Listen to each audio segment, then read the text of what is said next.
จับโจรหลังมาคือบริหารดอน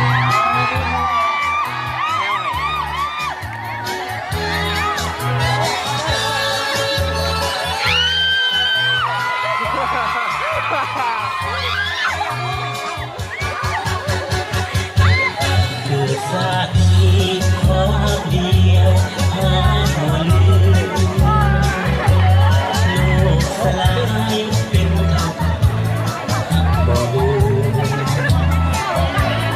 ในวันน้องขอใจดินตกน้ำ500 ปีหาบ่ลืมจะซื้อทองลงเพียงนางหาบ่ลืมดินใจนั้น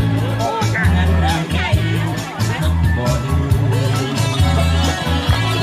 ทั่วดินฟ้าโลกาสิ้นหักบ่ลืมบ่ทะเลทิ้งจากน้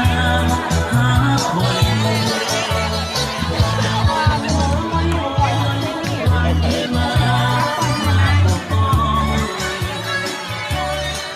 ไปเก่าไปใช้เลยสมใจ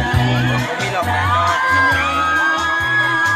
งทำหาเจ้าของ